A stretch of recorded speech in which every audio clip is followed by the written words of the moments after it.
4. Let's look at the store, and big shout out to GIICC for this event calendar for the week. Notable things happening this week is we're going to have Ebony Maw event.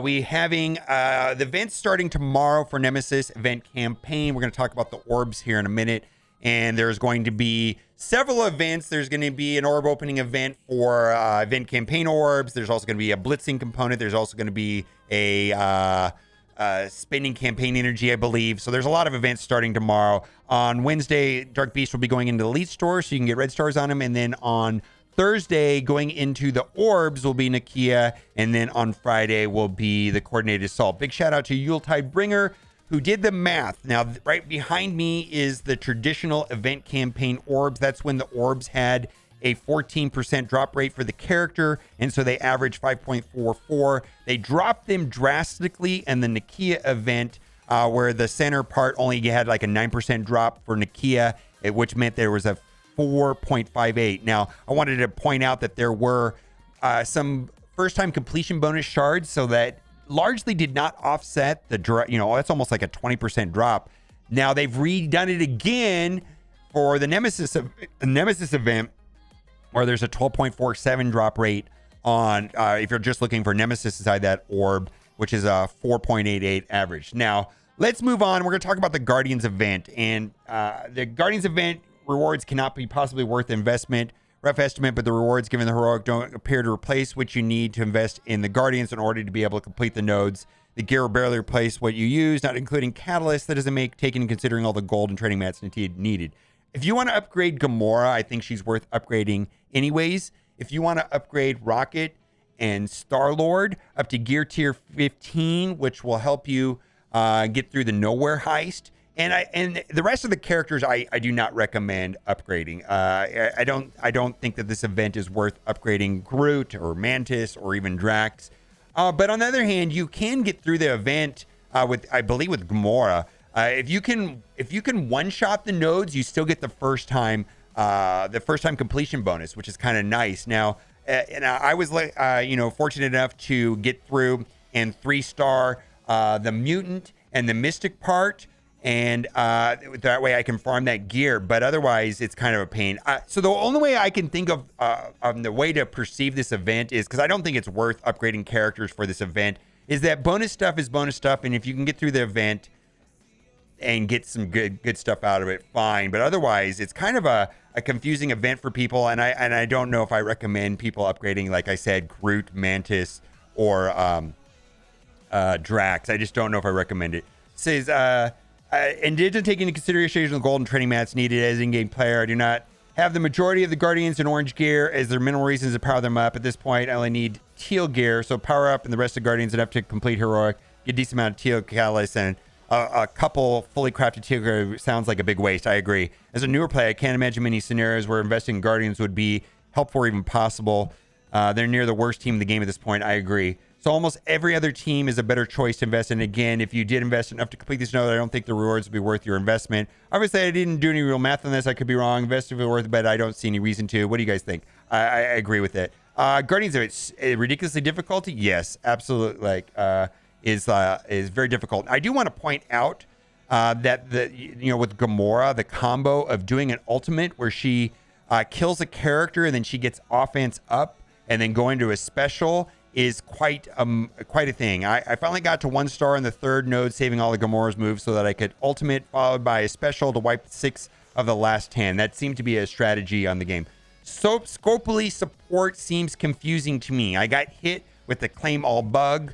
Please just remove it, and went to report via support. Well, found out it was a known issue. That's right. This claim all bug problem is a known issue, and decided to hit the yes button. The next thing I know, the conversation was just ended. Was I not supposed to hit yes in order to talk to someone? I have no idea. It just seems like that if you have an issue with the claim all button, the AI bot in support will just say, yeah, it's a known issue, and then end the ticket, I guess, which is kind of horrible.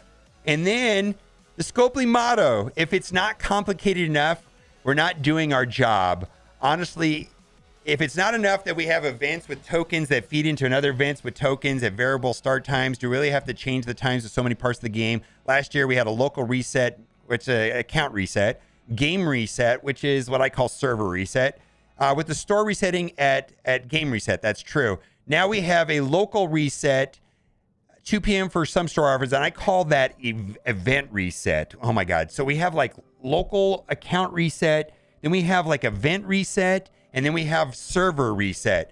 And anyways, then we also have a war time, and then we have a cosmic crucible time, and then we also have an arena time. Holy moly! And then 3 different store reset times. 5 p.m. for other stores, 2 p.m. events, 5 p.m. events, daily rewards appear 5 p.m., but we receive them at local reset. Honestly, I can't tell how many microtransactions I missed because I went to the store after 2 p.m., but before 5 p.m., and the way it's been lately. I don't mind missing them at all. Footnote, I know the times not changed due to the daylight saving, so it is a big mess. Now, I want to talk about something really, really, really important that affected Fortnite. And the FTC, and I'm going to tie this into mobile games in general and specifically what this means for Marvel Strike Force. So Fortnite had to pay a fine of $245 million to the FTC. And the FTC has recently come out with digital dark patterns guidelines, which just came out in September. And it's a 45-page document, which basically is a no-nos for mobile games and other things as well. But I just wanted to read some of the issues that were going on and the reason why Fortnite had to pay $245 million. And it turned out to be a good thing in general for the gaming industry.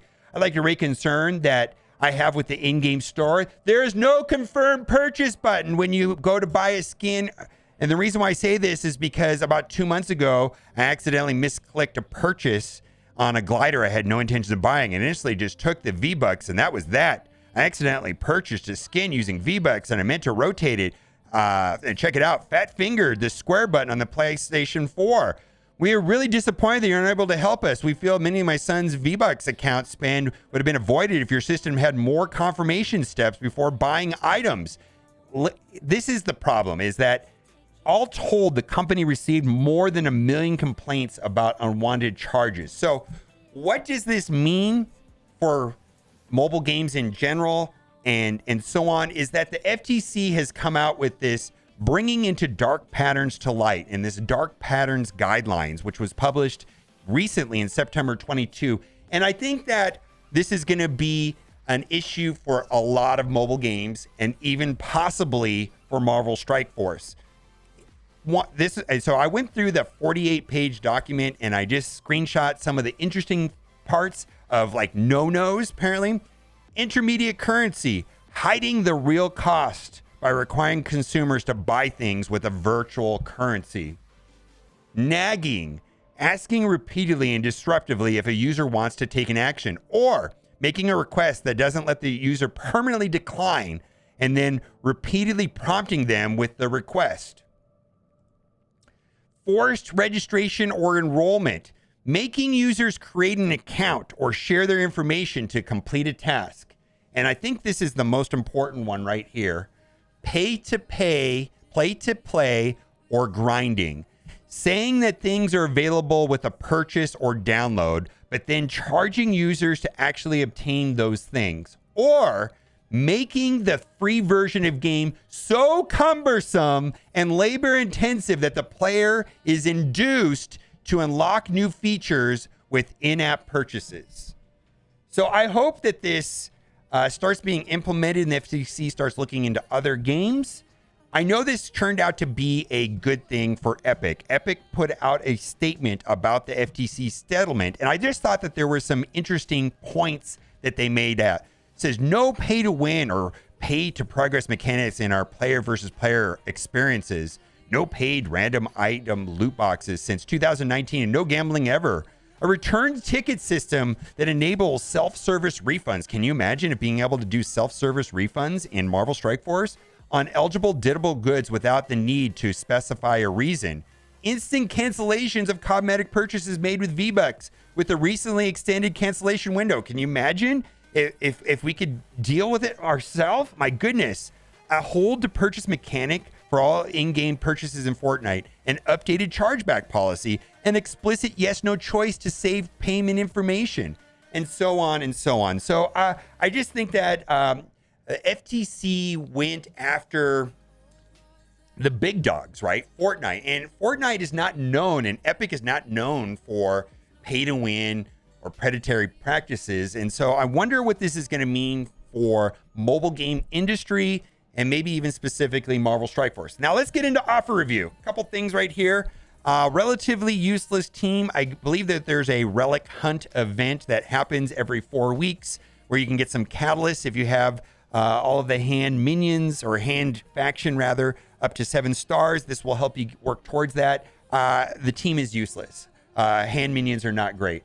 Then we've got Doctor Strange, Heartless Doctor Strange. We've got 100 shards for $10. I think if you don't have him, if that helps you get up a star level, that might be worth it. Then we've got an offer here for not only for some of the mercenaries, but the 3 Ravagers. I think the Ravagers are your best pick. I know for me, Ravager Stitcher was a superstar inside of the first 2 nodes on the recent Scourge event. If you want to work towards your upgrading your Ravagers, you got a lot of shards there for $20, so 310 a piece. Now, I still don't think they're that great. They're not a great team, but if there's a limited use for war offense with Star-Lord, T'Challa, and Yondu, but other than that, the minions right now are kind of in a sad state, almost unplayable, and it's absolute atrocity that we were forced to, or we were compelled to upgrade them for the Scourge event. I'm not going to buy this, but I think some people might consider this. Scopely has anchor pricing on Elite 5s, 1 Elite 5 orb, which is 5,000 Elite 5 credits for $35 is the anchor pricing, so that makes this look like a good deal. I don't know if this is a good deal. Then they also got the ice cubes towards the spending event, which is kind of strange. Then we've got 30 gold promotion credits, which is typically, I think, anchor pricing on this is closer to $35.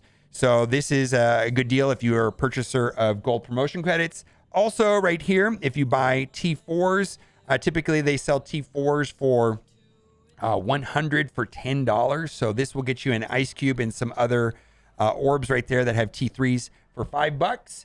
And then we've got Hulkbuster, 50 Hulkbuster and 20 T4s and an ice cube for $5. I think that's fine. And then lastly, we've got Phyla for $5 for 50 character shards. That helps out. All right, well, now it's time for the giveaway. I really hope you liked this video today, because if you did, you are in luck. For every single person that likes this video, you'll be getting for free in your account an 8-star Kevin Bacon. This is not a scam. What do you think about the FTC thing? Do you think Scopely has anything to worry about with the FTC dark practices guidelines? Let me know in the comment section. As always, thanks for watching. Keep on gaming. Bye for now.